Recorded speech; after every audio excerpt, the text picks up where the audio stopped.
Imagine spending 3 years of your life building something extraordinary, pouring your heart and soul into creating an empire worth millions, only to watch someone else take all the credit while you remain invisible in the shadows. Now imagine that someone is the boss's daughter who has zero technical knowledge, but somehow becomes the face of your innovations. And then imagine the moment they decide you're no longer useful and try to erase you completely from the company you built. With your own hands, what would you do? Would you walk away quietly, or would you show them exactly what happens when you remove the architect from her own masterpiece?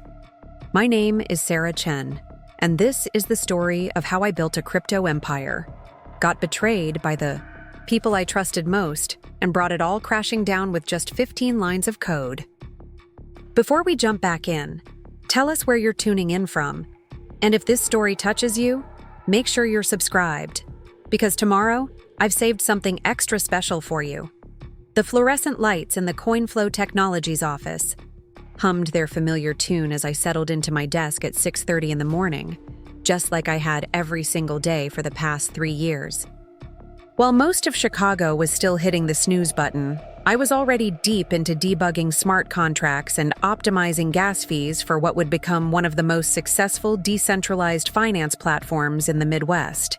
The irony wasn't lost on me that I'd become the ghost in a machine I'd built myself, invisible despite being absolutely essential to everything that made this company profitable. My corner workspace near the server room wasn't much to look at compared to the glass offices that lined the outer walls of our downtown building. No lake view, no expensive artwork, just 2 monitors, a mechanical keyboard that had seen better days, and enough empty coffee cups to start my own ceramic collection. But from this modest setup, I'd architected every major innovation that made CoinFlow the darling of crypto investors and the go-to platform for DeFi enthusiasts across the region. Every smart contract that processed millions of dollars in transactions daily, every security protocol that kept user funds safe, every elegant solution that made our platform faster and more efficient than our competitors, all of it had emerged. From the countless late nights I'd spent here, translating complex mathematical concepts into lines of code that could change how people thought about money itself. The company badge hanging from my neck read, Senior Blockchain Developer, a title that sounded impressive enough until you realized it was corporate speak for the person who actually builds everything, but doesn't get to talk about it publicly. In reality, I was the lead architect of our entire technical infrastructure, the one person who understood how every piece of our complex ecosystem fit together. I'd designed the tokenomics that made our native currency stable, written the smart contracts that enabled seamless cross-chain transactions, and built the security frameworks that had kept us hack-free in an industry where million-dollar exploits made headlines every week. But if you read our press releases or watched CEO David Martinez speak at blockchain conferences, you'd think the technical genius behind CoinFlow was his daughter Jessica, a 26-year-old Northwestern MBA graduate whose blockchain knowledge could fit on a sticky note. Jessica Martinez held the official title of Head of Blockchain Innovation, complete with a corner office overlooking the Chicago River, 50,000 LinkedIn followers who hung on her every buzzword-filled post, and a speaking circuit that had her jetting off to crypto conferences from Miami to Singapore. She was the face of our technical achievements, the one who gave interviews about our revolutionary approach to decentralized finance, despite the fact that she'd once asked me in all seriousness whether Ethereum was a type of internet. The morning routine had become second nature by now. I'd arrive early enough to have a few precious hours of uninterrupted coding time before the office filled up with the kind of people who thought blockchain was just a fancy word for database. By 8 o'clock, the sales team would be making cold calls to potential institutional clients, promising them access to our cutting-edge DeFi solutions, without having the slightest idea how those solutions actually worked.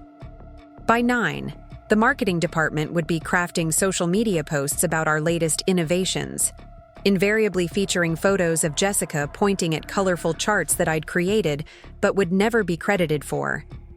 The dynamic had evolved, gradually, so slowly that I'd almost convinced myself it was normal.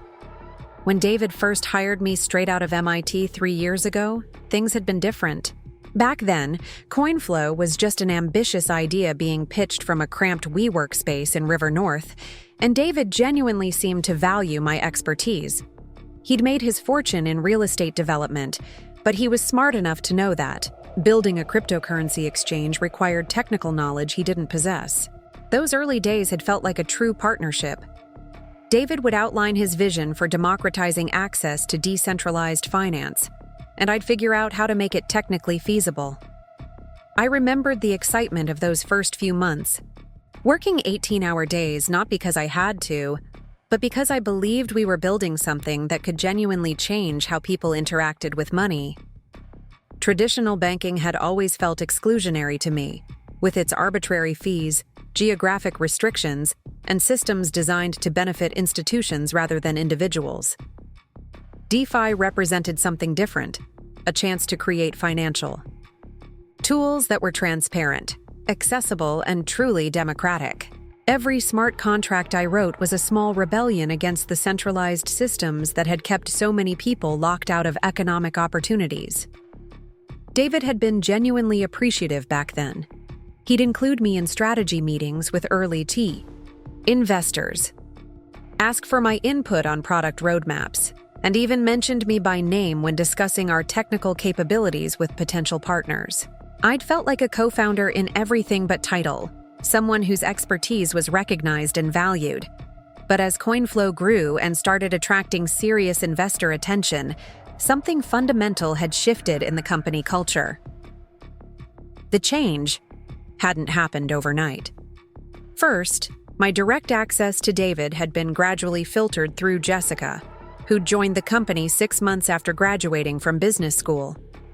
Initially, I'd been excited to have another woman on the team, especially one who seemed eager to learn about the technical side of our business. Jessica would schedule regular knowledge transfer sessions, where she'd ask detailed questions about our smart contract architecture, our security protocols, and our plans for future development. I'd spend hours explaining concepts like automated market makers, liquidity mining, and governance tokens, thinking I was helping to educate someone who would eventually become a valuable technical contributor. It took me embarrassingly long to realize that Jessica wasn't trying to learn the technology. She was trying to learn how to talk about it convincingly enough to fool people who knew even less than she did. Those detailed notes she'd been taking during our sessions weren't for her own education. They were ammunition for the presentations she'd started giving to investors and industry publications. Preparing and narrating this story took us a lot of time, so if you are enjoying it, subscribe to our channel. It means a lot to us. Now back to the story. Slowly but surely, the innovations I'd developed were being repackaged as Jessica's insights, complete with the kind of business school jargon that made simple concepts sound revolutionary. The transformation was subtle, but relentless. Ideas I'd propose in team meetings would be politely acknowledged and then ignored, only to resurface a week later in Jessica's presentations as her original insights.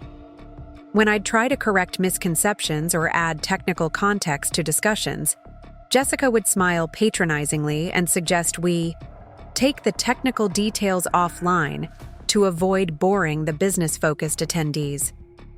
My role gradually shifted from architect to translator, expected to convert my complex technical innovations into digestible sound bites that Jessica could deliver to audiences who wouldn't know enough to ask probing questions. The male developers on our team, Marcus, Tyler, and Jake, seemed perfectly content with this arrangement. They'd nod along enthusiastically when Jessica mispronounced fundamental concepts like gas optimization or confused proof of stake, consensus mechanisms with proof of work mining. Part of me understood their motivation. Jessica was young, attractive, and most importantly, she was the CEO's daughter with the power to influence promotions and project assignments. It was easier to go along with the fiction that she understood what she was talking about than to risk being seen as difficult or uncooperative. But their willingness to participate in this charade stung more than I'd expected. These were people I'd mentored, Developers whose code I'd reviewed and improved, colleagues I'd helped when they were stuck on particularly challenging problems. Marcus had come to me just last month, completely confused by Jessica's directive to optimize the tokenomics for better yield farming incentives, a phrase that sounded impressive but was essentially meaningless. I'd spent 2 hours explaining what she probably meant and helping him implement a solution that would actually work.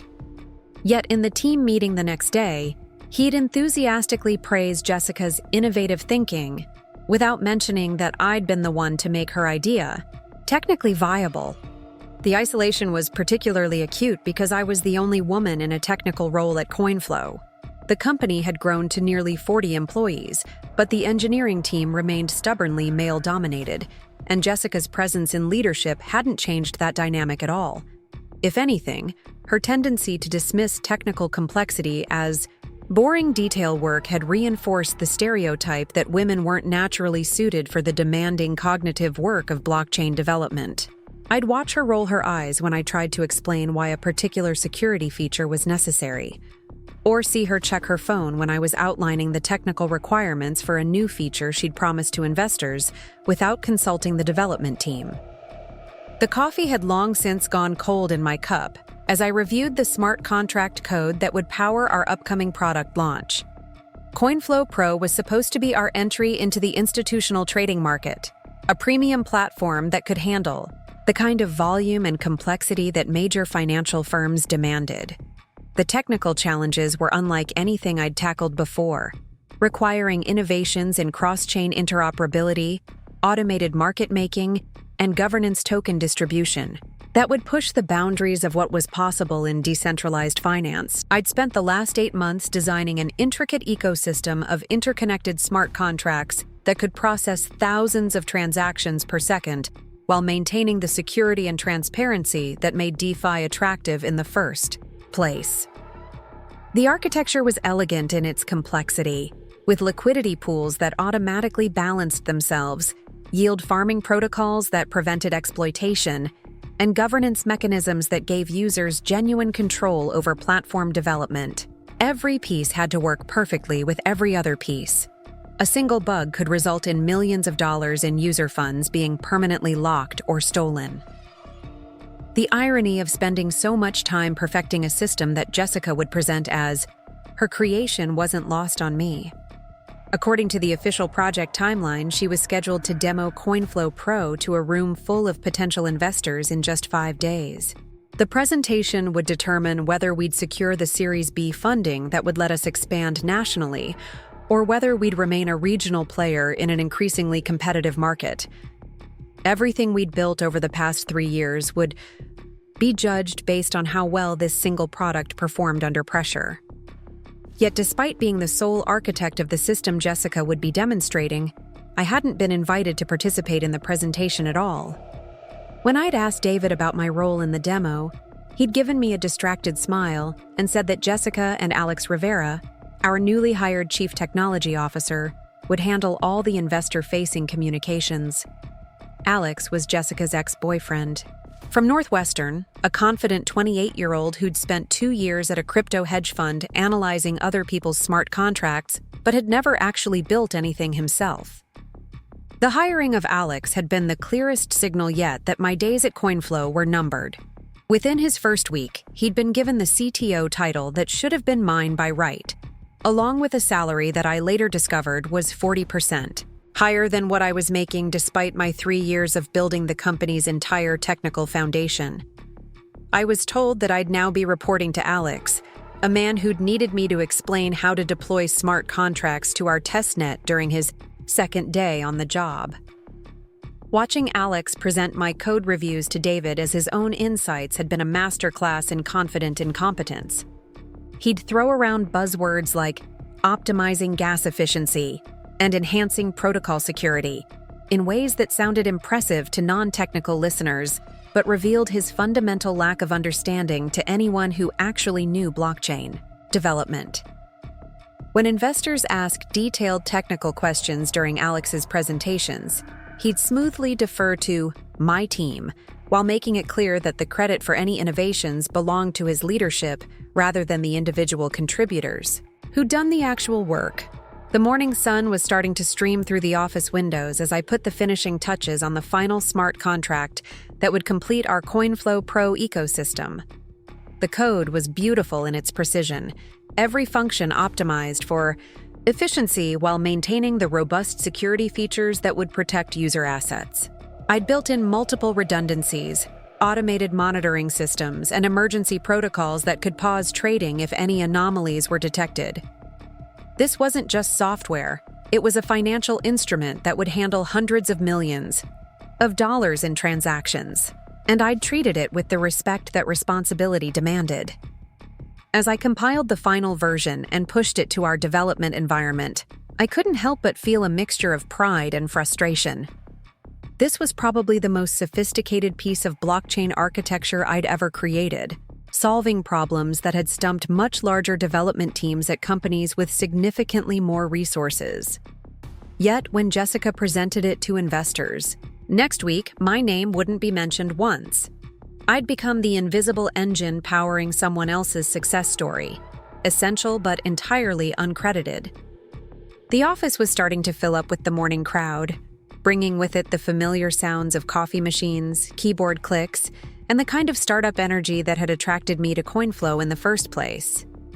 Marcus was settling into his desk nearby, and I could see Tyler and Jake heading toward the kitchen area for their daily caffeine ritual. In a few hours, Jessica would arrive for her typical 10:30 start time, having spent the morning at her Pilates class or catching up on the crypto Twitter accounts that kept her informed about industry trends she didn't actually understand. But for now, in these quiet moments before the chaos of another day began, I allowed myself to appreciate what I'd built. The smart contracts humming away on the blockchain were more than just code. They were expressions of a vision for what finance could become when it was freed from the constraints of traditional institutions. Every function I'd written was designed to empower users rather than extract value from them, to create transparency rather than obscure it, and to distribute opportunities rather than concentrate them in the hands of a privileged few. I opened my laptop and began reviewing the deployment checklist for CoinFlow Pro, making sure every component was ready for the stress testing that would begin later this week. The platform would need to handle peak trading volumes without slowing down, process complex multi-asset transactions without introducing vulnerabilities, and maintain perfect uptime during the investor demonstration that would determine our company's future. As I worked through each item on the list, I couldn't shake the feeling that I was preparing for something bigger than just another product launch. The blockchain industry moved fast, and loyalty was often a luxury that companies couldn't afford, when the next funding round depended on showing exponential growth. I'd watched talented developers get pushed aside at other companies when their skills no longer aligned with shifting business priorities, or when leadership decided that fresh faces would be more appealing to investors than experienced but expensive senior engineers. The writing had been on the wall at CoinFlow for months, but I'd chosen to focus on the work rather than the politics, believing that technical excellence would ultimately be recognized and rewarded. Maybe that had been naive. Maybe I should have spent less time perfecting smart contracts and more time building the kind of relationships that led to corner offices and speaking engagements. But that wasn't who I was, and it wasn't why I'd gotten into blockchain development in the first place. I was here because I believed technology could be a force for democratization and empowerment, not because I wanted to become the face of someone else's vision. As the morning progressed and the office filled with the usual bustle of another day at a growing startup, I found myself thinking about the future in ways I'd been avoiding for months. CoinFlow Pro would launch successfully because I'd built it to succeed. But what would happen after that?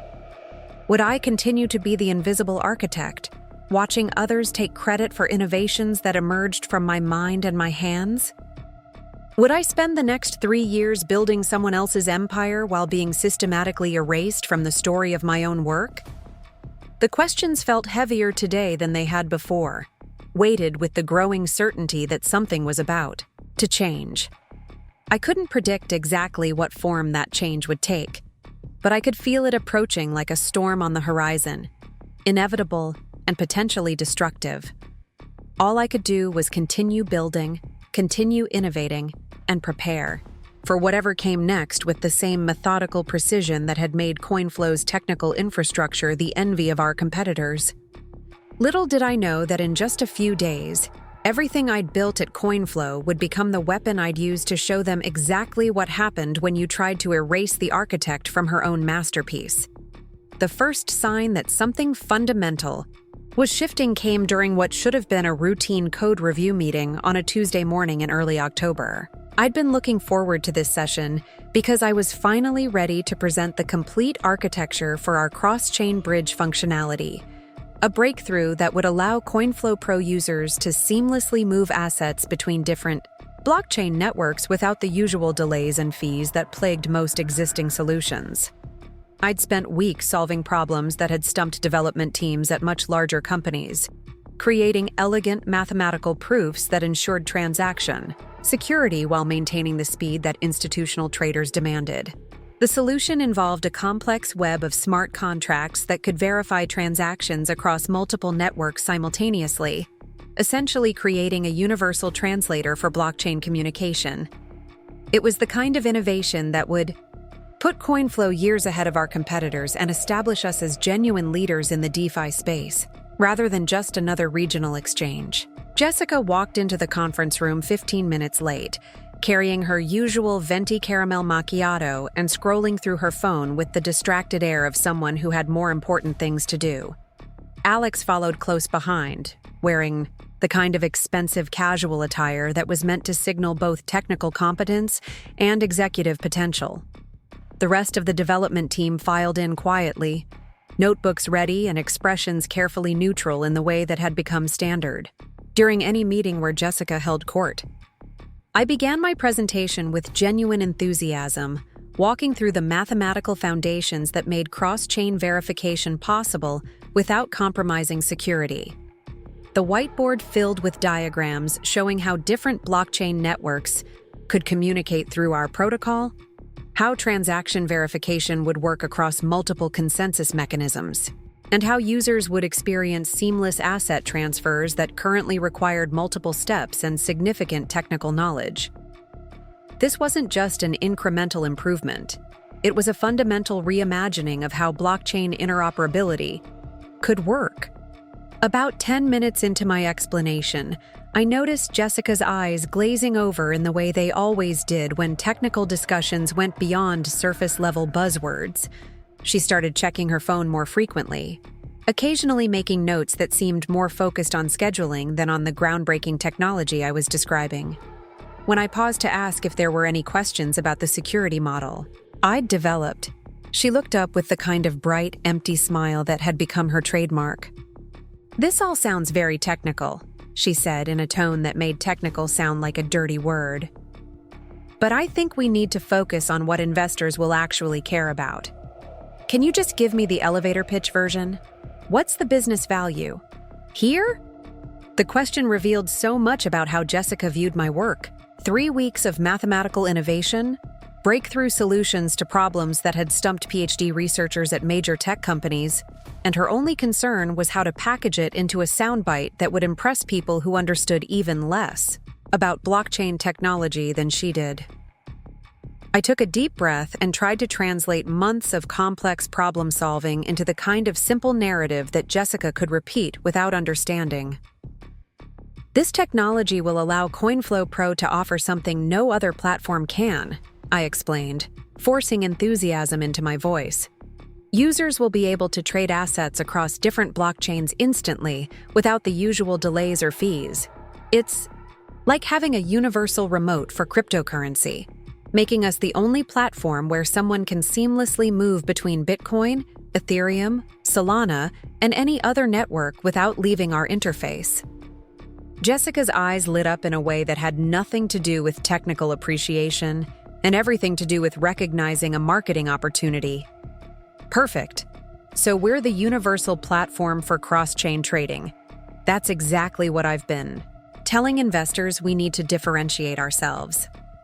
She turned to Alex with the kind of conspiratorial excitement that excluded everyone else in the room. This is going to be huge for the Series B pitch. Investors love unified solutions.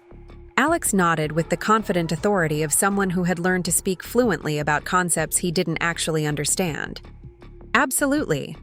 Cross-chain interoperability is exactly what institutional investors are looking for right now. This positions us perfectly for the next funding round. He turned to me with what might have been genuine curiosity if it hadn't been filtered through his need to appear knowledgeable. How quickly can we get this integrated into the main platform? The question demonstrated exactly how little he understood about what I'd just presented. Integrating cross-chain functionality wasn't like adding a new feature to a website. It required fundamental changes to our entire smart contract architecture, extensive security testing, and careful coordination with multiple blockchain networks. The technical implementation would take months of careful work, assuming we didn't encounter any unforeseen complications with network compatibility or security vulnerabilities. The core protocol is ready for testnet deployment, I explained, trying to maintain professional patience. But full integration will require significant testing phases. We're dealing with multiple blockchain networks, each with their own consensus, mechanisms, and security models. A single bug could result in permanently lost user funds, so we need to be extremely careful with our rollout timeline. Jessica waved her hand dismissively, as if security concerns were just another obstacle to overcome with sufficient enthusiasm. Right. But we need something to show investors next week. Can't we just do a demo version or something? They don't need to see the full technical implementation, just enough to understand the concept. The casual way she suggested shortcuts around security protocols revealed how fundamentally she misunderstood both the technology and the responsibility that came with handling other people's money. This wasn't a social media app where bugs meant annoying user experiences. This was financial infrastructure where mistakes could wipe out life savings. The fact that she was willing to prioritize investor presentations over user safety told me everything I needed to know about her priorities. I can create a testnet demonstration, I said carefully, but it's important that we're clear with investors about the timeline for full implementation. Cross-chain bridges have been targeted by hackers because they represent high-value attack vectors. We need extensive auditing before any mainnet deployment. Alex jumped in with the kind of confident ignorance that had become his signature move. Of course, security is paramount, but investors need to see innovation, not just promises. Sarah, can you prepare a technical demo that shows the cross-chain functionality in action? Nothing too complex, just enough to demonstrate the core concept. I agreed to prepare the demonstration, knowing that my carefully crafted technical breakthrough would be reduced to a flashy presentation designed to extract investment dollars from people who wouldn't ask the kind of probing questions that would reveal the gaps in Alex's understanding. As the meeting broke up, I heard Jessica and Alex discussing presentation strategies in voices that carried the excitement of people who had just discovered a new toy they couldn't wait to show off. The rest of the week passed in a blur of preparation and growing unease. I spent hours creating a demonstration that would showcase our cross-chain capabilities without exposing the incomplete security testing to potential exploitation. The technical challenges were enormous, but I found myself enjoying the problem-solving aspects despite my frustration with how the innovation would be presented. There was something pure about the mathematics of blockchain interoperability. Elegant solutions that worked regardless of the political dynamics surrounding their implementation. Meanwhile, Jessica and Alex had thrown themselves into preparation with the kind of enthusiasm they never showed for actual technical work. I watched them practice their pitch in the conference room, gesturing at slides filled with buzzwords like revolutionary interoperability and next-generation DeFi solutions, while demonstrating no understanding of the underlying technology that made those phrases possible. Alex had developed a particularly annoying habit of referring to our breakthrough innovations and the technical vision we've developed, as if he'd been involved in anything beyond repackaging my work into investor-friendly soundbites. The dynamic between Jessica and Alex had also become impossible to ignore. They'd dated during business school, and while they claimed their relationship was purely professional now, there was an intimacy in their collaboration that excluded everyone else on the team. They'd disappear into Jessica's office for hours-long strategy sessions that seemed to involve more laughter than actual work, and they'd developed a shared vocabulary of inside references that made everyone else feel like outsiders looking in. More troubling was the way they'd started making technical decisions without consulting the development team. I'd arrive at work to find emails announcing new features or timeline changes that had been decided during their private meetings, often involving commitments to investors that were technically impossible given our current resources. When I'd try to explain the implementation challenges, Jessica would smile patronizingly and suggest that I was being too conservative in my estimates, as if years of blockchain development experience were just an excuse for lack of ambition. The breaking point came during a team meeting where Jessica announced that we'd be adding artificial intelligence capabilities to CoinFlow Pro, apparently in response to investor feedback that our platform needed to be more cutting edge. The announcement came with no technical specifications, no implementation timeline, and no consideration of how machine learning algorithms might integrate with blockchain infrastructure. It was the kind of buzzword-driven decision-making that had killed countless startups, adding complexity for its own sake rather than solving actual user problems. AI-powered trading algorithms are exactly what institutional clients are looking for, Jessica explained with the confidence of someone who had never tried to implement machine learning on a blockchain. We need to be ahead of the curve, not just following trends. Alex and I have been researching the market, and this is definitely the direction we need to go. Marcus raised his hand tentatively, the way he always did when he wanted to ask technical questions that might reveal the gap between marketing promises and engineering reality. What kind of AI functionality are we talking about? Machine learning for price prediction, automated trading strategies, risk assessment algorithms? Alex fielded the question with his usual combination of confidence and vagueness. We're looking at comprehensive AI integration across the platform, smart algorithms that can optimize trading strategies, predict market movements, maybe even automate some of the more complex DeFi interactions. The key is creating an intelligent system that can adapt to market conditions in real time. I felt a familiar mixture of frustration and disbelief listening to Alex describe capabilities that would require years of development by specialized teams with expertise in both blockchain technology and machine learning. Adding artificial intelligence to a financial platform wasn't like installing a software plugin. It involved complex questions about data privacy, algorithmic bias, regulatory compliance, and system security that Jessica and Alex clearly hadn't considered. AI integration would require significant changes to our core architecture, I pointed out, trying to keep my voice level despite my growing irritation. We'd need specialized infrastructure for machine learning models, new security protocols for algorithmic trading, and extensive testing to ensure that AI decisions don't introduce vulnerabilities or regulatory issues. This isn't something we can add as a minor feature update. Jessica's smile became noticeably tighter, the way it always did when technical reality interfered with her business school fantasies. I think you're overcomplicating things, Sarah. AI is becoming standard across the industry. If we don't offer intelligent trading features, we'll be left behind by more innovative competitors.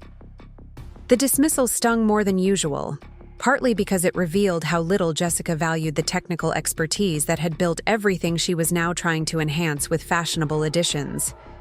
The idea that artificial intelligence was just another checkbox to tick off showed a fundamental misunderstanding of both the complexity involved and the responsibility that came with automating financial decisions for other people. But what bothered me most was the growing realization that these conversations weren't really about technical possibilities or user needs. They were about creating presentation materials that would impress investors who were equally ignorant about blockchain development but eager to fund anything that sounded sufficiently futuristic. Jessica and Alex were optimizing for fundraising rather than product development, treating our platform like a collection of marketing features rather than a carefully engineered financial system.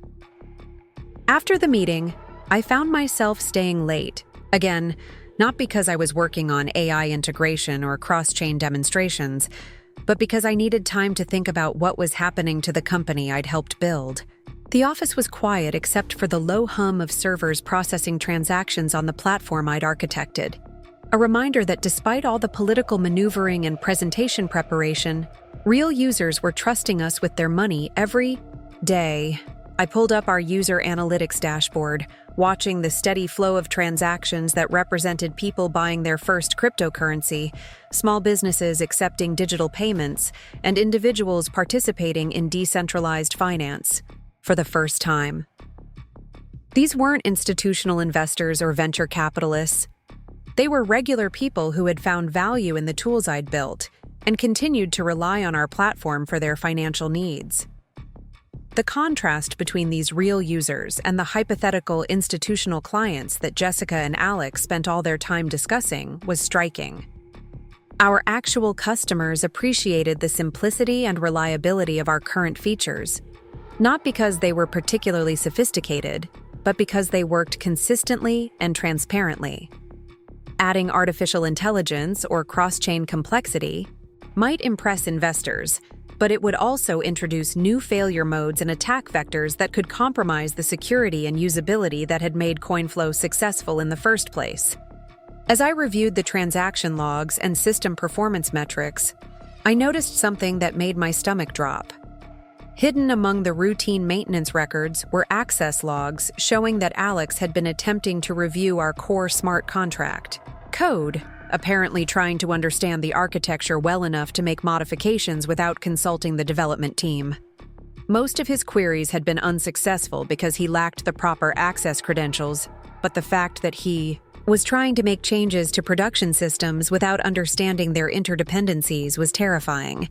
I dug deeper into the access logs, discovering a pattern of unauthorized attempts to modify critical system components over the past 2 weeks.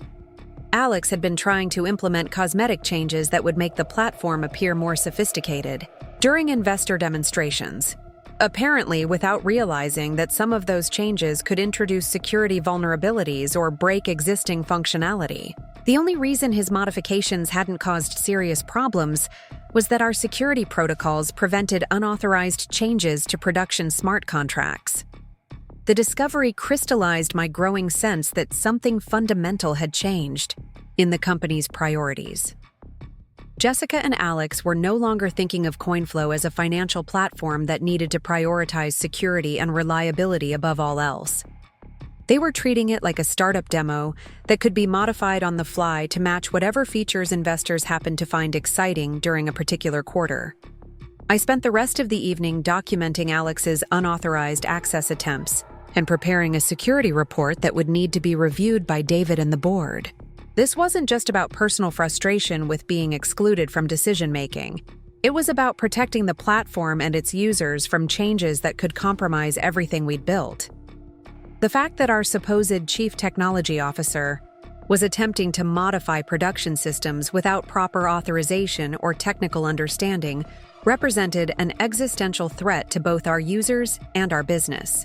But as I compiled the evidence of Alex's incompetence and Jessica's misplaced priorities, I couldn't shake the feeling that raising these concerns would somehow make me the problem rather than the solution. In the toxic dynamic that had developed around Jessica's leadership, pointing out technical flaws or security concerns had started to feel like being negative or resistant to innovation. The messenger was increasingly being blamed for the message, especially when the message interfered with the optimistic narratives that Jessica and Alex preferred to present to investors. The realization that I'd become an obstacle to the people who were supposed to be my colleagues was more painful than I'd expected. I'd joined CoinFlow because I believed in building technology that could empower people and democratize access to financial tools. But somewhere along the way, the company had transformed into a vehicle for personal advancement and investor extraction, with the actual technology becoming secondary to the story being told about the technology. as I finally prepared to leave. The office well past midnight, I found myself wondering how much longer I could continue working in an environment where technical excellence was viewed as an impediment to business success.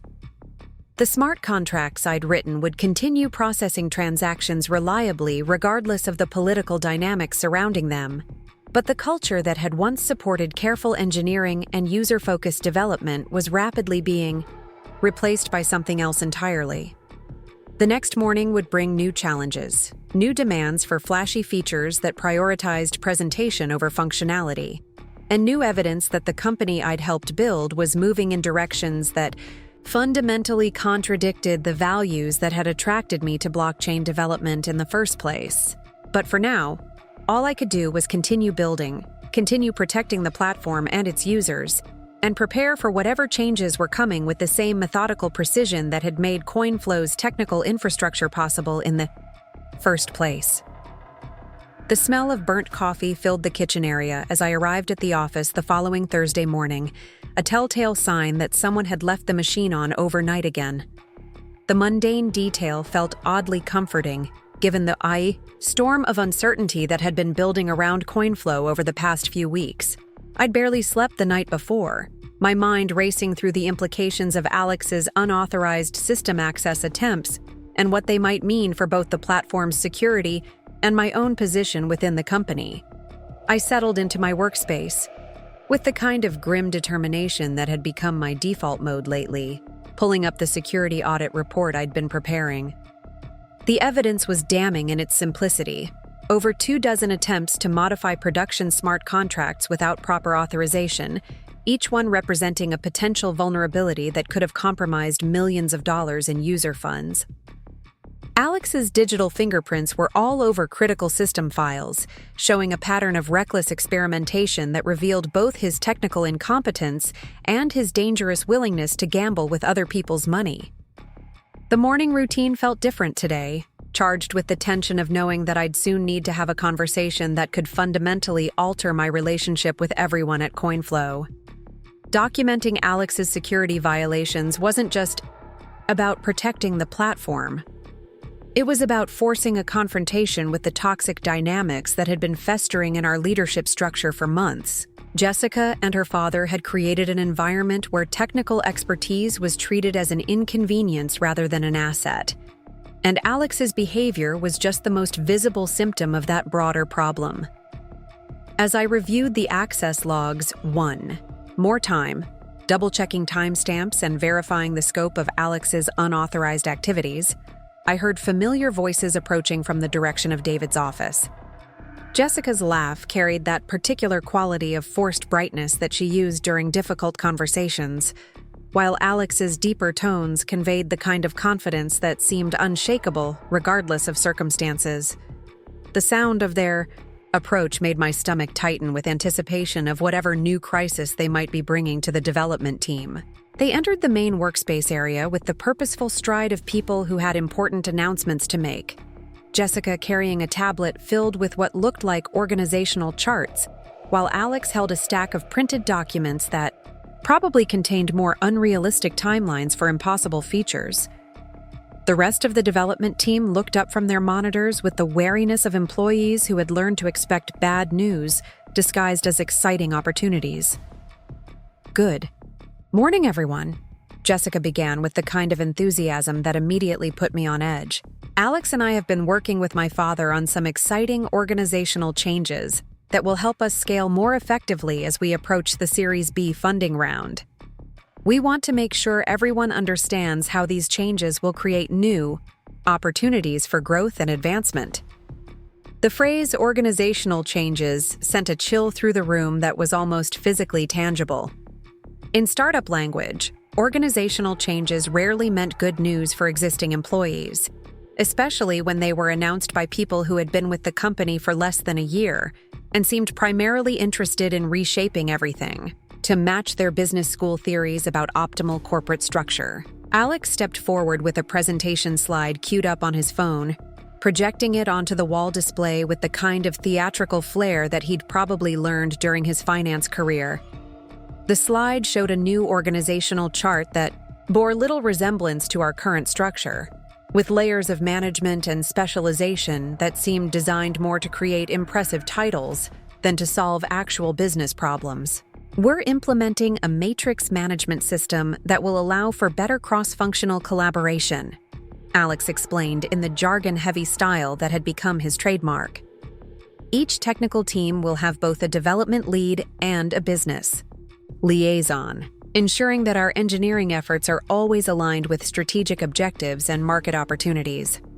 I studied the organizational chart with growing alarm, recognizing it as the kind of corporate structure that typically marked the end of the scrappy, innovation-focused culture that had made CoinFlow successful in the first place. The new hierarchy created multiple layers of management between individual developers and actual decision-making authority, effectively ensuring that technical insights would be filtered through people who didn't understand technology before reaching anyone with the power to act on them. More concerning was my own position within the new structure. According to the chart, I would be reporting to a new technical operations manager, who would then report to Alex, creating 2 layers of bureaucracy between my expertise and the people making strategic decisions about the platform's development. The technical operations manager position was labeled as to be hired, suggesting that they were planning to bring in someone from outside the company to manage the team that had built everything CoinFlow currently offered.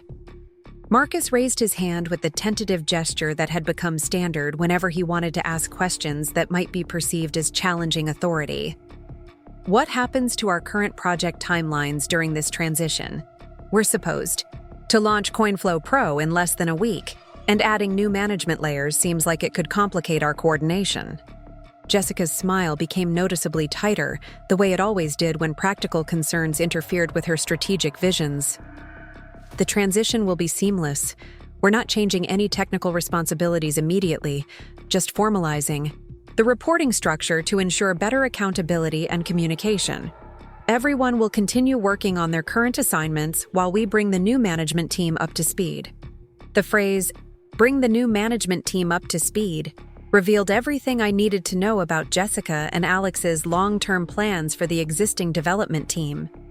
They were treating us as temporary resources who would train our own replacements, before being phased out in favor of people who better matched their vision of what a scaling technology company should look like. The fact that none of us had been consulted about this reorganization, despite our deep knowledge of both the technology and the business challenges we faced, demonstrated how little they valued our insights or experience. Tyler, who rarely spoke, up during team meetings, surprised everyone by asking the question that was probably on everyone's mind. Who will be making technical decisions during this transition period? If we encounter issues with the CoinFlow Pro launch, will we still be able to make necessary changes quickly, or will we need approval from the new management structure? Alex responded with the kind of confident non-answer that had become his specialty. Technical decisions will continue to flow through the appropriate channels. We're implementing better governance processes that will ensure all changes are properly reviewed and documented. This will actually improve our ability to respond to issues because we'll have clear accountability at every level. I felt my frustration building as I listened to Alex describe governance processes and clear accountability, as if bureaucracy was somehow a solution to problems that required technical expertise and rapid decision-making. The blockchain industry moved fast precisely because it was built by people who understood that innovation required the ability to iterate quickly and respond to unexpected challenges. Adding layers of management review to every technical decision would slow us down at exactly the moment when speed and agility were most critical to our competitive position. The meeting continued with more presentation slides showing reporting structures, communication protocols, and performance metrics that seemed designed to measure everything except the things that actually mattered for a cryptocurrency platform. There were charts tracking cross-functional engagement scores and strategic alignment indicators, but nothing about system uptime, transaction processing speed, or security vulnerability response times. It was as if Jessica and Alex were planning to manage CoinFlow using the same metrics that might work for a consulting firm or marketing agency. completely ignoring the unique challenges of financial technology. As the presentation concluded, and people began returning to their desks, I caught Jessica's attention with a gesture toward the conference room. "I need to discuss some security concerns that have come up during my recent audits," I said, keeping my voice professional despite the anger building in my chest. "It's important that we address these issues before the CoinFlow Pro launch." Jessica glanced at her watch with the impatience of someone who had more important meetings to attend, but she followed me into the conference room along with Alex, who seemed curious about what security concerns might have emerged from the platform he was supposedly overseeing.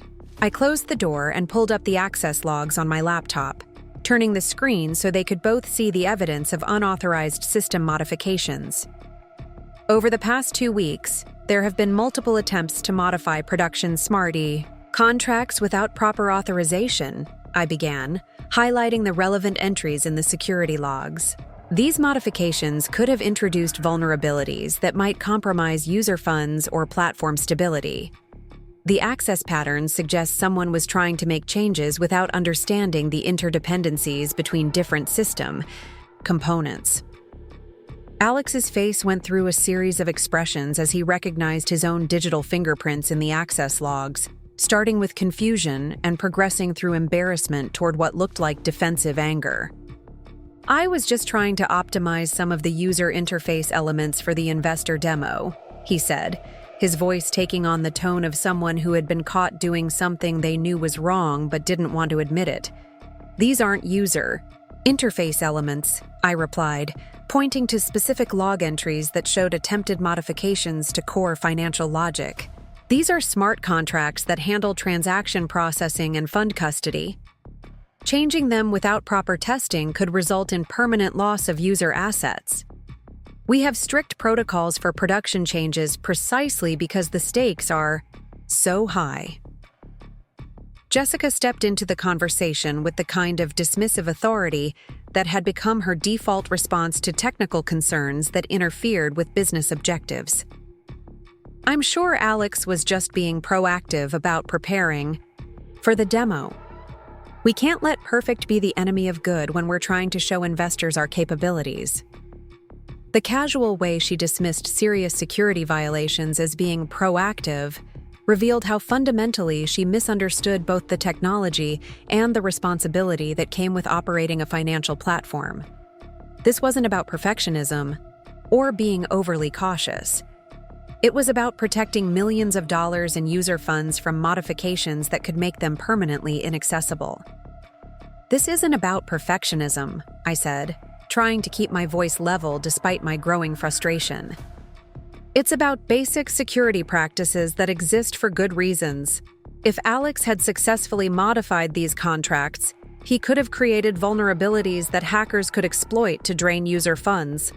We've seen this happen to other platforms when people make unauthorized changes to production systems."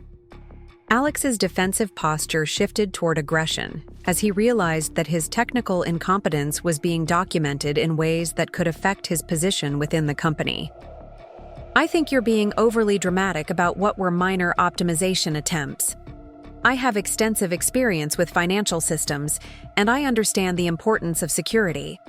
I wouldn't do anything that could actually harm the platform." The claim that he understood security while simultaneously attempting unauthorized modifications to critical financial infrastructure was so absurd that I almost laughed. Instead, I pulled up additional evidence showing the scope of his attempted changes, including modifications that would have altered fund custody logic in ways that could have made user assets permanently inaccessible. Experience with financial systems isn't the same as understanding blockchain security, I explained, highlighting specific code sections that Alex had tried to modify. These smart contracts are immutable once deployed, which means that bugs can't be fixed with simple patches the way they can in traditional software. Every change has to be perfect before it goes live, because there's no way to undo mistakes after funds are committed to the blockchain. Jessica's impatience was becoming increasingly obvious as she checked her phone and glanced toward the door with the body language of someone who wanted to be anywhere else. "Look, I appreciate your thoroughness with security protocols, but we need to stay focused on the bigger picture here. The Series B presentation is in 3 days, and we can't afford to get bogged down in technical details that might not even be relevant to our success. The phrase, technical details that might not even be relevant to our success, encapsulated everything that was wrong with Jessica's approach to leadership. She viewed security, reliability, and technical excellence as obstacles to overcome rather than foundations that made business success possible. The idea that protecting user funds was somehow less important than impressing investors revealed a fundamental misunderstanding of what made cryptocurrency platforms valuable in the first place. These security issues are directly relevant to our success, I insisted, turning my laptop screen to show transaction volume statistics that demonstrated how much money users were trusting to our platform daily. We process over $50 million in transactions every day. If Alex's modifications had succeeded and created vulnerabilities, we could have faced the kind of security breach that destroys companies overnight. Investors aren't going to be impressed by our growth metrics if they think our platform isn't secure.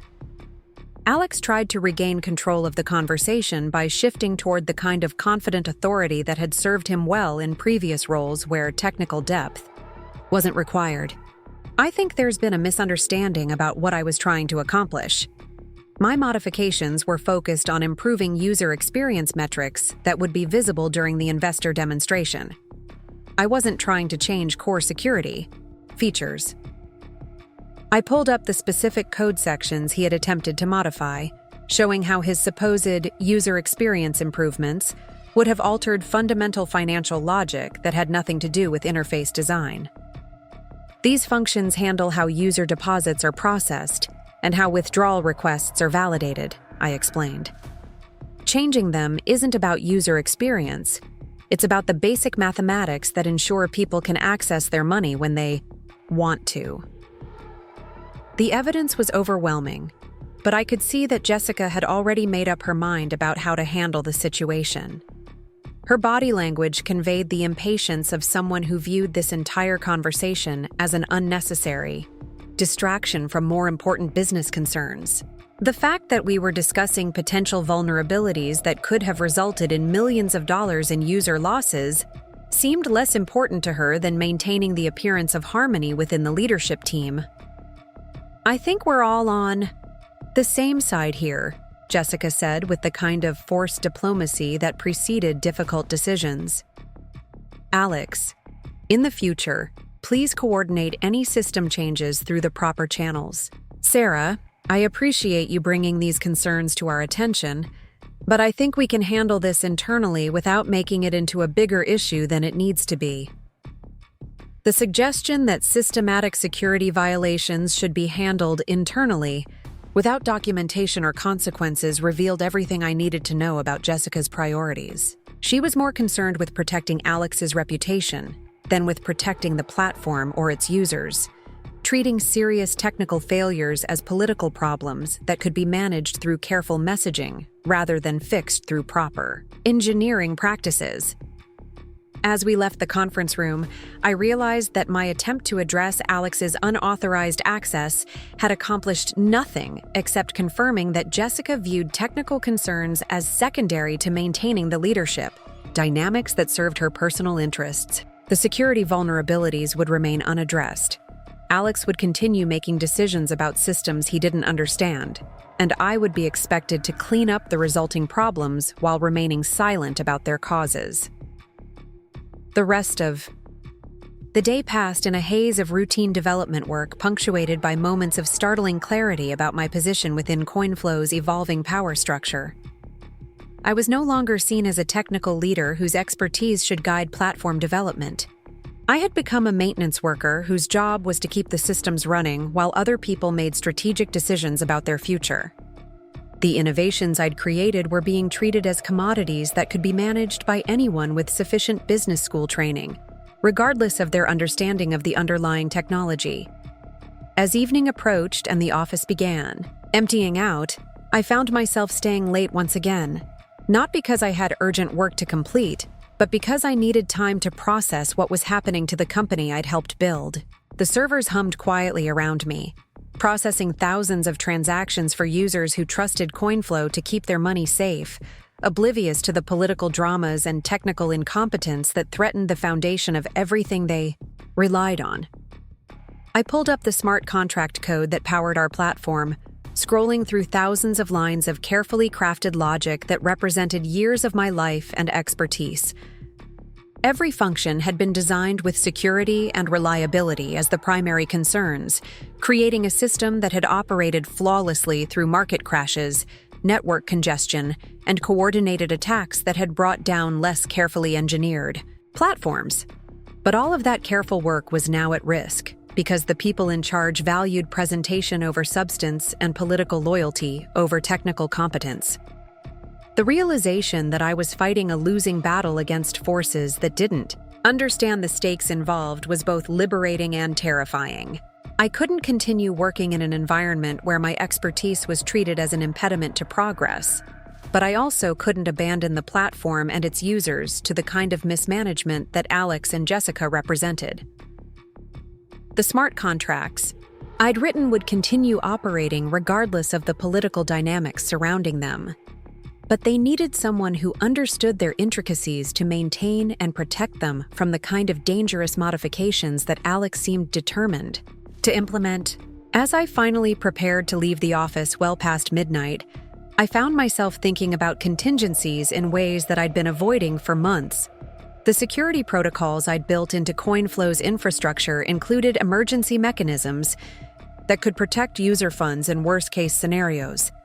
But I'd never seriously considered that the worst-case scenario might involve the company's own leadership making decisions that compromised platform security. The tools I'd created to protect against external threats might soon be needed to protect against internal ones, a possibility that filled me with both sadness and grim determination.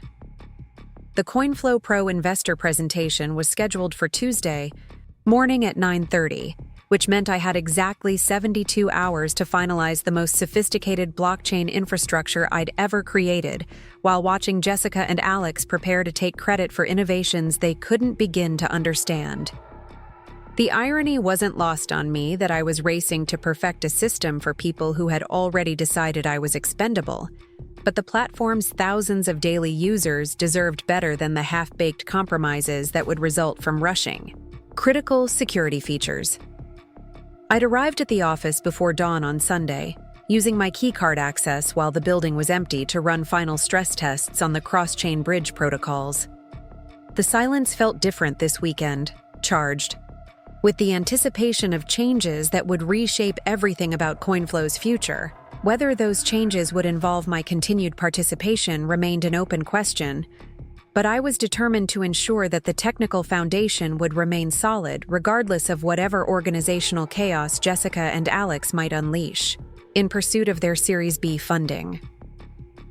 The smart contract architecture I'd spent 8 months developing was finally ready for mainnet deployment, though I'd kept the most critical security features locked behind authorization protocols that only I fully understood. It wasn't sabotage exactly, but rather a careful implementation of the principle that extraordinary systems required extraordinary safeguards. The cross-chain bridge functionality that would allow seamless asset transfers between different blockchain networks represented millions of dollars in potential user value, and I wasn't willing to risk that value being compromised by unauthorized modifications from people who viewed security protocols as inconvenient obstacles. As I reviewed the deployment checklist for the 1,000th time, I heard the familiar sound of keycard access at the main entrance, followed by voices that carried the forced enthusiasm of people who were either exceptionally excited about cryptocurrency, development, or exceptionally nervous about the upcoming presentation.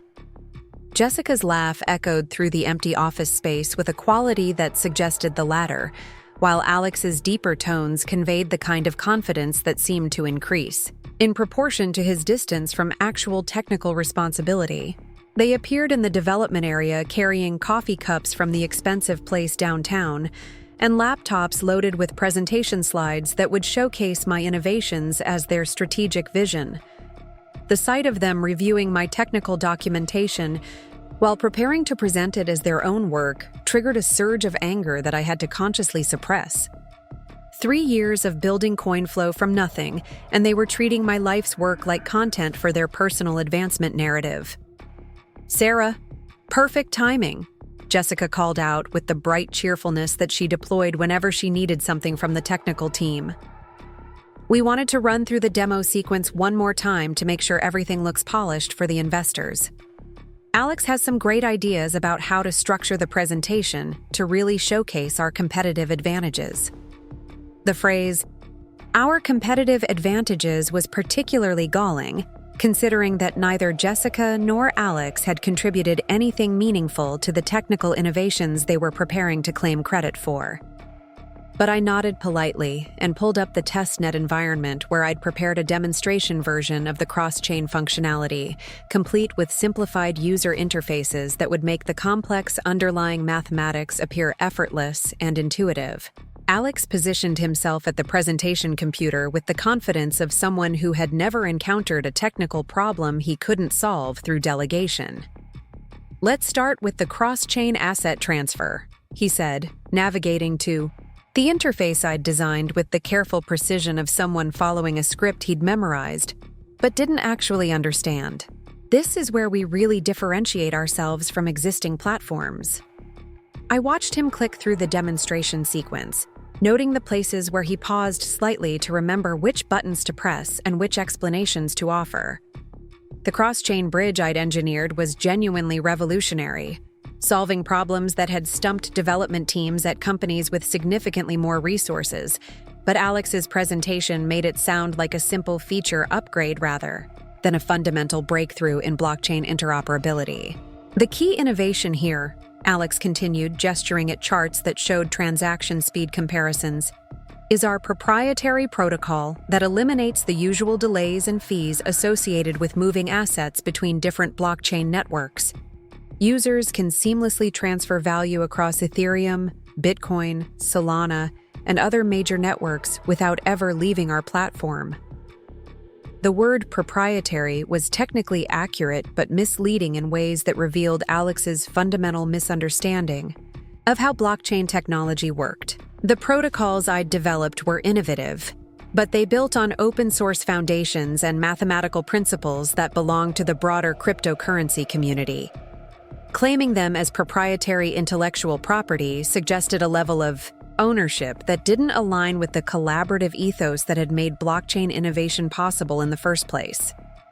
Jessica jumped in with additional context that showed she'd been studying my documentation carefully, even if she hadn't understood the underlying concepts. "What makes this particularly exciting is the scalability potential. Our architecture can handle thousands of cross-chain transactions per second, which positions us perfectly for institutional adoption as traditional finance begins embracing decentralized technologies." The scalability claims were technically accurate based on my testing, but they glossed over the complexity of achieving those performance metrics in real-world conditions. The mathematical proofs that ensured transaction security across multiple blockchain networks were elegant in their sophistication, but they required careful implementation and ongoing maintenance that couldn't be treated as afterthoughts once the initial development was complete. As the demonstration continued, I found myself thinking about the hidden safeguards I'd built into the system architecture, security features that went far beyond what was visible in the user interface. The emergency protocols I'd implemented weren't just protection against external attacks. They were insurance against the kind of internal mismanagement that Alex's unauthorized access attempts had already demonstrated. If someone tried to modify critical system components without proper authorization, the platform would automatically implement protective measures that could only be reversed by someone with deep knowledge of the underlying smart contract logic. The presentation concluded with Alex and Jessica discussing timeline projections that bore no resemblance to the complex realities of blockchain development. They spoke confidently about feature rollouts and market expansion plans that assumed all technical challenges could be solved through sufficient enthusiasm and strategic thinking, completely ignoring the mathematical and cryptographic complexities that made rapid iteration impossible in financial systems where mistakes could result in permanent asset loss. "The investor feedback has been incredibly positive," Jessica said, scrolling through emails on her phone with the satisfaction of someone who had finally found a narrative that impressed the people whose opinions mattered to her. "They're particularly excited about our AI integration roadmap and the potential for automated trading features that could appeal to institutional clients."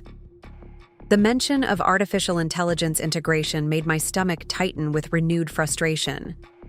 Despite my repeated explanations about the complexity and risk involved in adding machine learning capabilities to financial infrastructure, Jessica and Alex had continued promising AI features to investors without any realistic plan for implementation.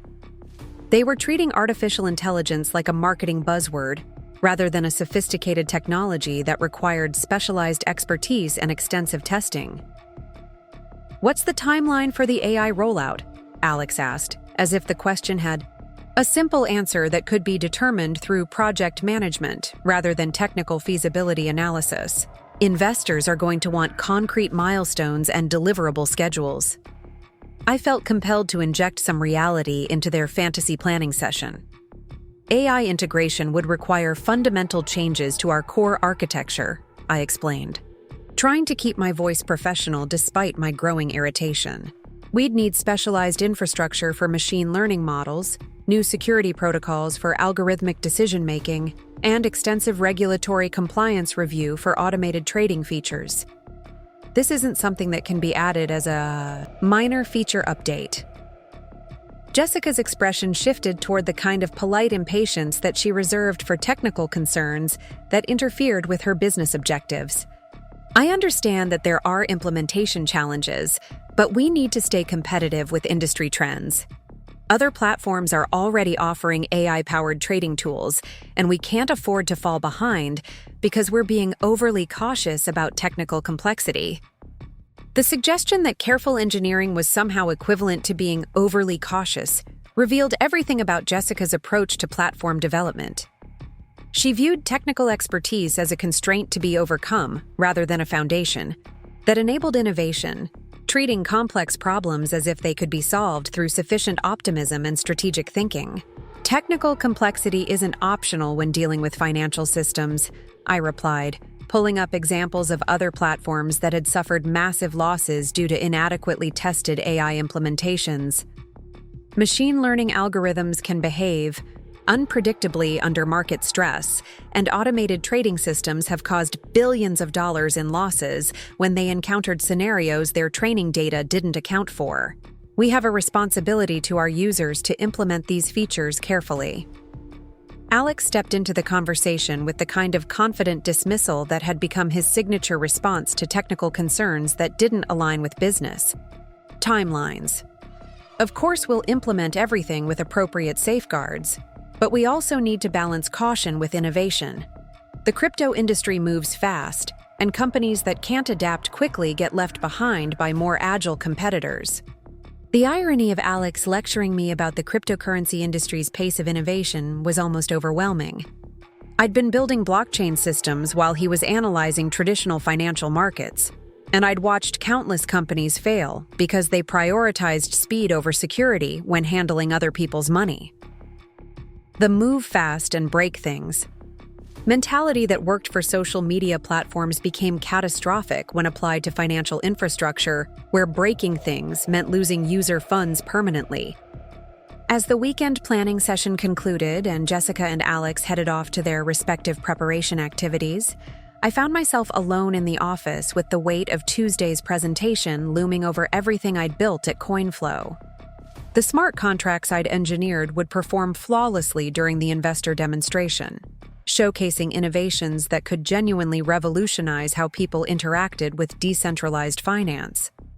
But the people presenting those innovations had already demonstrated that they viewed technical excellence as secondary to strategic positioning and personal advancement. I spent Sunday evening implementing final security audits and stress tests, ensuring that every component of our platform could withstand the kind of scrutiny that major investors would bring to their due diligence process. the cross-chain bridge. Protocols passed every test I could devise, handling complex multi-asset transactions with the kind of mathematical precision that made traditional financial systems look primitive by comparison. But beneath the elegant user interface lay layers of security logic that would protect the platform from the kind of mismanagement that Jessica and Alex represented. Monday morning arrived with the artificial energy that always preceded major company events, the office buzzing with activity as people prepared for presentations that could determine CoinFlow's future direction. I arrived early to run final system checks, ensuring that every component would function perfectly during the live demonstration that would showcase my work to people who had the power to fund or destroy everything I'd built. The development team gathered for a final technical briefing, though it quickly became clear that our role would be limited to monitoring system performance while Jessica and Alex handled all investor interactions. The exclusion felt familiar by now, but it still stung to watch other people prepare to take credit for innovations that had emerged from years of my technical expertise and creative problem-solving. Remember that this presentation represents more than just our current capabilities, Jessica announced to the assembled team, her voice carrying the kind of inspirational tone that she'd probably learned in business school leadership courses.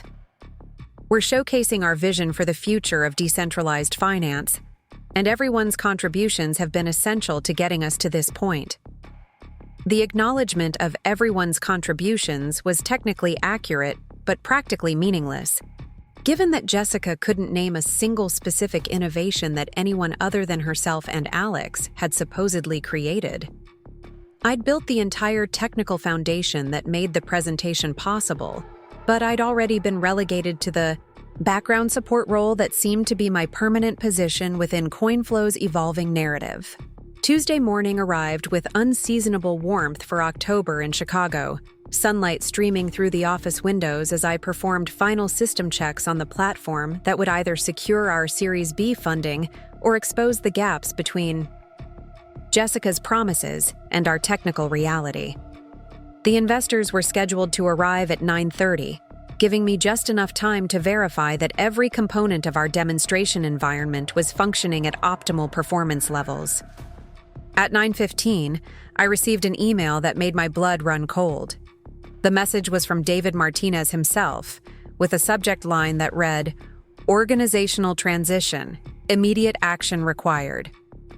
The formal language and corporate terminology suggested that whatever was coming would be presented as a routine business decision rather than the personal betrayal it actually represented.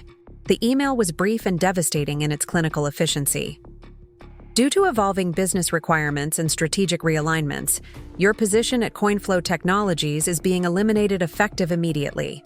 Please report to conference room. B for transition logistics and documentation transfer. Thank you for your contributions to our platform development. I stared at the screen for a long moment, processing the reality that they were firing me 15 minutes before the most important presentation in company history. A presentation that would showcase technology I'd spent 8 months developing. The timing wasn't coincidental. They wanted me gone before I could interfere with their narrative about who deserved credit for CoinFlow's innovations. The walk to conference room B felt surreal, like moving through a dream where familiar environments had been transformed into something threatening and strange. David was waiting with the same HR representative who had been present during my previous security briefing, along with Jessica and Alex, who avoided making eye contact while shuffling through paperwork that would formalize my departure from the company I'd helped build. "Sarah, thank you for coming." David began with the kind of forced politeness that suggested he'd rehearsed this conversation but wasn't comfortable with its execution. "I know this timing is unexpected, but we've made some difficult decisions about organizational structure that require immediate implementation." The phrase "difficult decisions" implied that firing me had been some kind of complex strategic analysis, rather than a simple power play designed to eliminate anyone who might complicate Jessica and Alex's appropriation of my work. But I remained silent, waiting to hear how they would justify removing the architect of their most important innovations, just as those innovations were about to determine the company's future. We're restructuring the technical team to better align with our scaling objectives, Jessica added, reading from prepared notes that probably contained legal language designed to minimize the company's liability. Your role has been essential to our development process, but we're moving in directions that require different technical expertise and leadership approaches. The suggestion that my expertise was somehow inadequate for the platform I'd designed from scratch was so absurd that I almost laughed. They were eliminating the person who understood their technology better than anyone else in the building, apparently confident that Alex's business school training and Jessica's inherited authority would be sufficient to maintain systems they couldn't even properly explain to investors. "I'll need your laptop and access credentials," the HR representative said, sliding termination paperwork across the table with the efficiency of someone who had managed similar transitions many times before. "Please review these documents and provide your signature acknowledging the transfer of all intellectual property and technical documentation." I signed the papers mechanically, my mind already moving beyond the immediate humiliation toward the longer-term implications of what Jessica and Alex were attempting. They thought they could simply delete me from CoinFlow's story and continue operating the platform as if technical expertise was transferable through corporate restructuring. But the smart contracts I'd written included safeguards they didn't know about, emergency protocols designed to protect user funds from exactly the kind of mismanagement they represented. As I handed over my laptop and company access cards, I felt a strange sense of liberation mixed with anticipation. They'd made their choice to prioritize politics over competence, and now they would have to live with the consequences of that decision. The platform would continue operating normally until they tried to make the kind of unauthorized modifications that Alex had already attempted, at which point the security protocols I'd built would activate automatically. I walked out of CoinFlow's office building for the last time, carrying a small box of personal items and the quiet satisfaction of knowing that Jessica and Alex were about to discover exactly how much they didn't understand about the technology they'd claimed to master. The investor presentation would proceed as scheduled, but any attempts to modify or improve the platform afterward would trigger safeguards that only I could disable. 6 hours later, as I sat in a coffee shop reviewing job opportunities from companies that actually valued technical expertise, my phone started buzzing with increasingly frantic messages from Alex. The first text was politely confused. "Hey, we're getting some strange error messages when trying to access the admin panel. Could you help us troubleshoot?" The subsequent messages became progressively more desperate as the scope of the lockout became clear. The security protocols I'd implemented weren't malicious. They were protective, designed to prevent unauthorized access to critical systems until proper authorization could be verified. But since I was the only person who understood the authorization process, and since I was no longer employed by CoinFlow, that verification would be impossible to obtain. By evening, news of CoinFlow's technical difficulties had begun spreading through cryptocurrency communities, with users reporting that they could view their account balances but couldn't execute any transactions. The platform was essentially frozen, displaying a generic message about routine maintenance, while Jessica and Alex frantically tried to understand systems they'd spent months taking credit for. The final message from Alex arrived just before midnight, stripped of all pretense and containing the kind of desperation that comes from realizing you've made a catastrophic mistake. "Sarah, please call me. We need to fix this immediately. David said we can discuss bringing you back with whatever title and salary you want. This is urgent." I deleted the message without responding and opened my laptop to begin working on something new, something that would be built on principles of technical excellence and collaborative innovation, rather than corporate politics and personal advancement. The cryptocurrency industry was full of opportunities for people who understood blockchain technology, and I was finally free to pursue those opportunities without being constrained by people who viewed my expertise as an obstacle to their ambitions. 3 months later, I launched my own decentralized finance platform with backing from investors who appreciated technical competence over business school credentials. Meanwhile, CoinFlow remained frozen, unable to resume operations without access to the security protocols that only I understood. Jessica and Alex had gotten exactly what they'd wanted: complete control over a cryptocurrency platform. They just hadn't realized that control without competence was worthless. The morning light filtered through the floor-to-ceiling windows of my new office in the Fulton Market District, casting geometric shadows across the polished concrete floors where my team was already deep in their daily stand-up meeting. 6 months had passed since the spectacular implosion of CoinFlow Technologies, and the contrast between my current environment and that sterile corporate office where I'd spent 3 years building someone else's empire couldn't have been more striking. Here, in this converted warehouse space that buzzed with genuine innovation rather than political maneuvering, I was finally building something that aligned with my values rather than compromising them for the sake of corporate harmony. TrustBridge had grown from a desperate late-night coding session in my apartment to a fully operational decentralized finance platform with over 15,000 active users and a technical architecture that solved problems I'd only dreamed about addressing during my time at CoinFlow. The irony wasn't lost on me that my forced departure from the company I'd helped build had ultimately liberated me to create something far more sophisticated and ethically grounded than anything Jessica Martinez and her incompetent leadership team could have imagined. The transformation hadn't happened overnight, and the early days after my termination from CoinFlow had been filled with uncertainty and self-doubt that I'd been careful not to show publicly. Walking away from 3 years of my life's work, even under circumstances that made staying impossible, had triggered a period of intense reflection about what I really wanted to accomplish in the blockchain space. The cryptocurrency industry was full of platforms that prioritized marketing over substance, promising revolutionary capabilities while delivering experiences that were barely functional and often actively harmful to users who trusted them with their financial assets.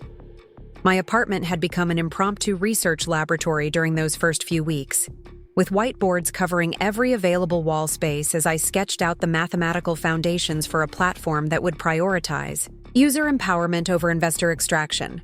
The core insight that drove TrustBridge's development was deceptively simple. Most DeFi platforms were built to benefit their creators rather than their users, extracting value through hidden fees, complex tokenomics, and governance structures that concentrated power in the hands of early investors rather than distributing it among the people who actually used the platform. TrustBridge would be different, built from the ground up with radical transparency as its foundational principle. Every smart contract would be open source and thoroughly documented. Every fee structure would be clearly explained in language that regular users could understand, and every major platform decision would be subject to genuine community governance, rather than the kind of theater that passed for decentralization at most cryptocurrency companies. The technical challenges involved in creating truly democratic financial infrastructure were enormous, but they were the kind of problems that excited me rather than discouraged me. The first major breakthrough had come during a sleepless night in November, when I'd finally solved the mathematical puzzle that would allow cross-chain asset transfers without the security vulnerabilities that plagued existing bridge protocols. The solution involved a novel approach to cryptographic verification that could confirm transaction validity across multiple blockchain networks without requiring users to trust centralized intermediaries or expose their assets to the kind of smart contract exploits that had drained hundreds of millions of dollars from other platforms. I'd been so excited about the mathematical elegance of the solution that I'd called my former MIT professor at 2 a.m. to walk through the proofs, needing someone with sufficient technical background to confirm that I wasn't missing any critical vulnerabilities. Professor Chen had listened patiently as I explained the cryptographic mechanisms that would enable seamless interoperability between previously incompatible blockchain networks, occasionally asking probing questions that helped me identify and address potential edge cases. "This is genuinely innovative work, Sarah," she'd said, after reviewing my detailed technical specifications. "You're solving problems that have stumped much larger research teams. Have you considered submitting this for peer review?" The academic community would be very interested in these cryptographic techniques. The suggestion that my work was worthy of academic publication had been both validating and intimidating. During my time at CoinFlow, I'd been so focused on shipping features and meeting business deadlines that I'd lost sight of the broader intellectual contributions that my innovations might represent. Building TrustBridge wasn't just about creating another cryptocurrency platform. It was about advancing the mathematical foundations that would enable the next generation of decentralized financial systems. The first major validation of TrustBridge's approach had come from an unexpected source, Elena Rodriguez, a venture capitalist who specialized in early-stage blockchain investments and had a reputation for backing technically sophisticated projects rather than marketing-driven hype machines. Elena had reached out through my LinkedIn profile in December, not with a generic pitch about funding opportunities, but with specific technical questions about the cross-chain verification protocols I'd been discussing in blockchain developer forums. "I've been following your contributions to the Ethereum research community," Elena had said during our first phone conversation, "and I'm particularly interested in your work on trustless bridge architectures. The mathematical approach you've outlined could solve some fundamental problems that have been limiting DeFi adoption among institutional users." The conversation that followed had been unlike any investor interaction I'd experienced during my time at CoinFlow. Instead of asking about user acquisition metrics and revenue projections, Elena had focused on technical scalability, security assumptions, and the long-term sustainability of the economic models that would govern TrustBridge's operation. She understood that building legitimate financial infrastructure required different considerations than creating viral social media applications, and she was prepared to invest in projects that prioritized long-term value creation over short-term growth hacking. "What would you need to turn this research into a production platform?" Elena had asked after reviewing my technical specifications and early prototype demonstrations. "I'm not talking about a minimum viable product or a testnet demo. I mean, a platform that could handle institutional trading volumes while maintaining the security guarantees that would make it genuinely trustworthy for users who can't afford to lose their assets." The question had forced me to think seriously about scaling challenges that went beyond technical architecture to include team building, regulatory compliance, and the kind of operational infrastructure that would be required to compete with established players in the DeFi space. TrustBridge couldn't succeed as a one-person project, regardless of how sophisticated its underlying technology might be. Building a platform that could challenge existing incumbents would require assembling a team of people who shared my commitment to technical excellence and user empowerment.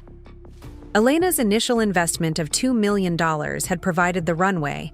I needed to recruit co-founders who brought complementary skills that would be essential for TrustBridge's success. Maya Patel had been working as a security engineer at Coinbase, where she'd become increasingly frustrated with the company's shift toward prioritizing new feature development over security infrastructure. Her expertise in smart contract auditing and cryptographic protocol design filled crucial gaps in my own technical background, particularly around the kind of defensive programming that would be necessary to protect user funds from sophisticated attack vectors. James Wilson brought a different perspective from his background in quantitative finance at Goldman Sachs, where he'd developed trading algorithms for institutional clients before becoming disillusioned with traditional finance's extractive approach to market making. His understanding of market microstructure and liquidity provision would be essential for creating the kind of automated market maker protocols that could compete with existing DeFi platforms while maintaining better price efficiency and lower costs for users. The chemistry between the three of us had been immediately apparent during our first in-person meeting at a coffee shop in Lincoln Park.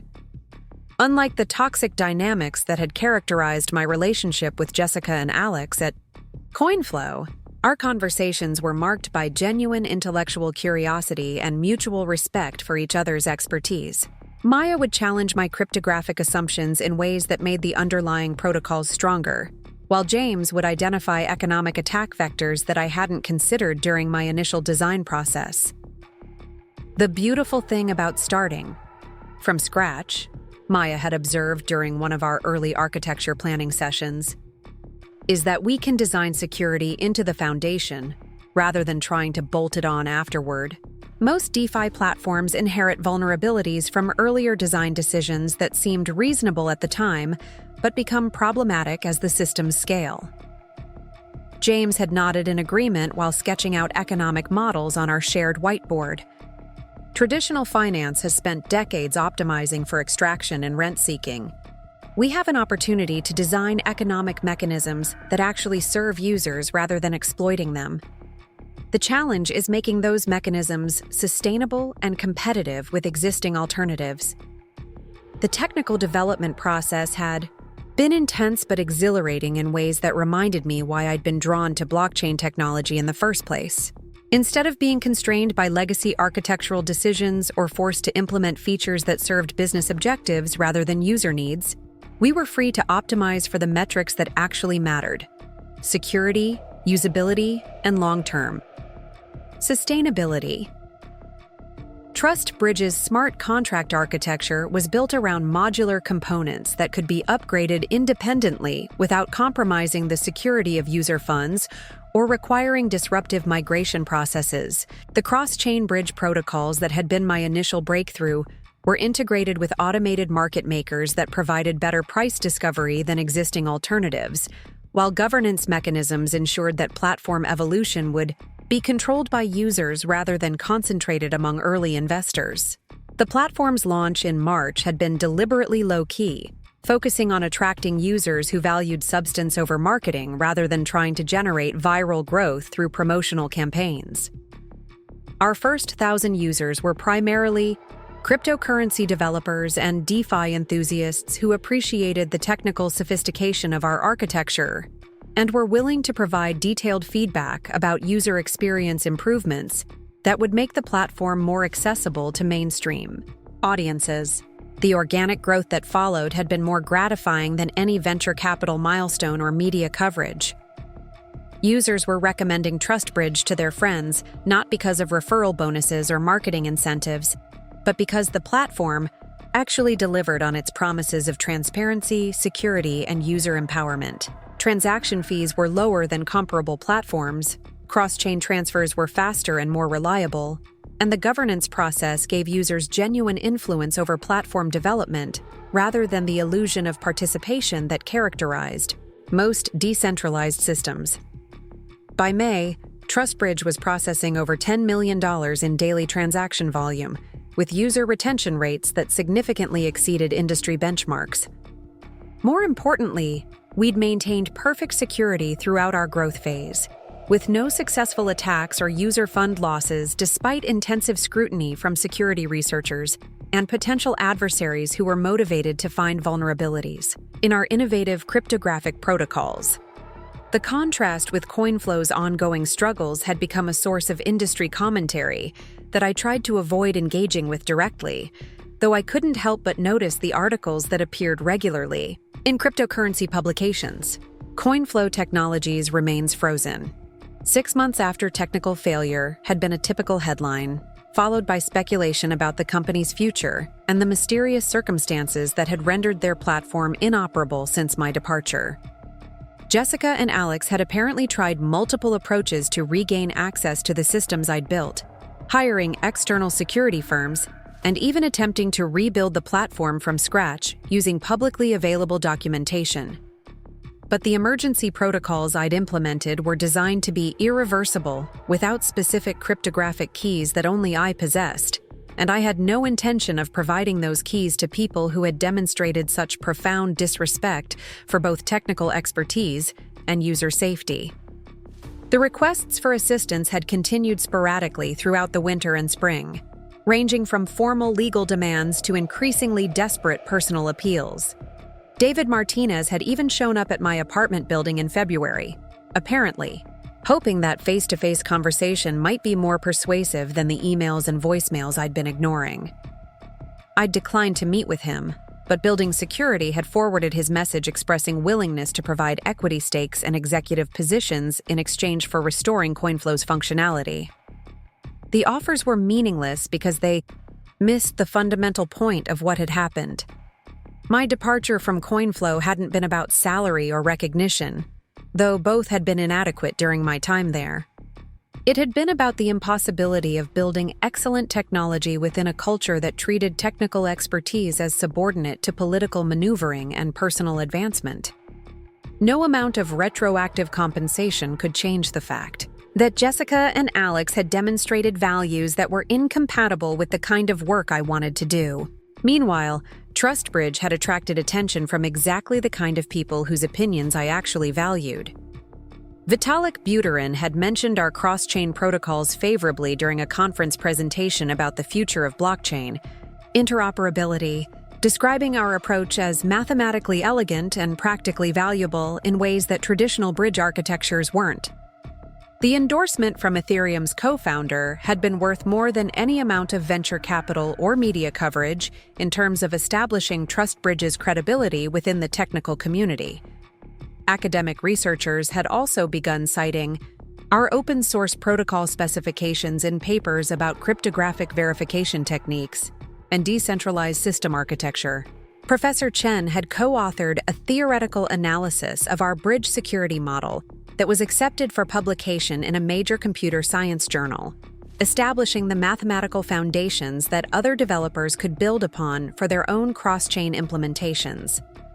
The validation from academic and technical communities had been accompanied by recognition from users who appreciated TrustBridge's commitment to genuine transparency and user empowerment. Our governance proposals were debated thoroughly by community, members who understood the technical implications of different approaches, resulting in platform improvements that served user needs rather than extracting additional value for the development team. One particularly meaningful piece of feedback had come from a small nonprofit organization in rural Kenya that was using TrustBridge to accept cryptocurrency donations from supporters around the world. The traditional banking system had made it nearly impossible for them to receive international transfers without losing significant amounts to fees and exchange rate manipulation. But TrustBridge's cross-chain functionality allowed them to receive donations in various cryptocurrencies and convert them to local currency at transparent market rates. Your platform has made it possible for us to focus on our mission rather than navigating financial bureaucracy, their program coordinator had written in an email that I'd shared with Maya and James during one of our weekly team meetings. The buy-in. Transparency and low fees mean that more of our donors' money reaches the people who need it, rather than being extracted by intermediaries. The email had crystallized why TrustBridge's technical innovations mattered beyond their mathematical elegance or competitive advantages. We were building infrastructure that could genuinely empower people who had been excluded from traditional financial systems, creating opportunities for economic participation that weren't mediated by institutions that extracted value rather than providing it. The growth trajectory that had brought TrustBridge to 15,000 active users and $50 million in monthly transaction volume represented validation of the approach we'd taken, but it also highlighted challenges that would need to be addressed as we continued scaling. Regulatory compliance was becoming increasingly complex as governments around the world developed frameworks for overseeing decentralized finance platforms, requiring legal expertise that none of us possessed. Elena had been instrumental in helping us navigate these challenges, connecting us with attorneys who specialized in cryptocurrency regulation and understood the technical nuances that distinguished TrustBridge from platforms that were designed primarily for speculation rather than utility. The legal landscape was evolving rapidly, but our commitment to transparency and user protection aligned well with regulatory objectives around consumer safety and financial stability. The most recent milestone had been securing Series A funding from a consortium of investors who appreciated TrustBridge's technical sophistication and long-term vision for sustainable decentralized finance. The $15 million round would allow us to expand our development team and begin building additional features that had been requested by our user community, including mobile applications and integration with traditional banking systems. That would make cryptocurrency more accessible to mainstream audiences. As I stood in our new office watching Maya and James lead the daily stand-up meeting with the engineers and designers we'd recently hired, I felt a deep satisfaction that had nothing to do with financial metrics or growth projections. We were building something that aligned with our values while solving real problems for people who needed better financial infrastructure. The contrast with my experience at CoinFlow couldn't have been more complete. The latest news about CoinFlow had arrived the previous week in the form of a bankruptcy filing that had been covered extensively in cryptocurrency media. Jessica and Alex had apparently exhausted their investors' patience after 6 months of failed attempts to restore platform functionality, with the board of directors finally accepting that the company couldn't continue operating without access to the technical systems that had been locked since my departure. I felt no satisfaction about CoinFlow's demise, because it represented the waste of resources and opportunities that could have been used to build something valuable. The failure wasn't a vindication of my decision to leave so much as a confirmation that organizations built around extracting value from technical expertise rather than supporting it were ultimately unsustainable in competitive markets that rewarded genuine innovation over clever marketing. The team meeting concluded with Maya presenting security audit results that confirmed TrustBridge's continued resilience against increasingly sophisticated attack attempts. The platform's reputation for reliability had made it a target for hackers, who were motivated both by the potential financial rewards and the prestige that would come from successfully exploiting our innovative cryptographic protocols. But the defensive programming techniques we'd implemented from the beginning continued to protect user funds while providing valuable data about attack vectors that other platforms might need to consider. The attempted exploits are actually getting more creative, Maya observed while reviewing the latest penetration testing results. That's a good sign, because it means serious researchers are taking our security model seriously enough to invest time in trying to break it. The fact that they're not succeeding suggests that our mathematical foundations are solid. James had been monitoring economic attack vectors through his trading algorithm research, analyzing whether market manipulation techniques could be used to exploit our automated market maker protocols in ways that would disadvantage regular users. The liquidity provision mechanisms are performing better than I expected, he reported. Users are getting price execution that's consistently better than comparable platforms, and the fee structure is sustainable even under high-volume stress testing. The conversation turned to planning for TrustBridge's next development phase, which would focus on expanding cross-chain compatibility to include blockchain networks that were gaining adoption for specific use cases like supply chain tracking and digital identity verification. The technical challenges would be significant because these networks operated under different consensus mechanisms and economic models, but the potential benefits for users who needed to interact with multiple blockchain ecosystems made the complexity worthwhile.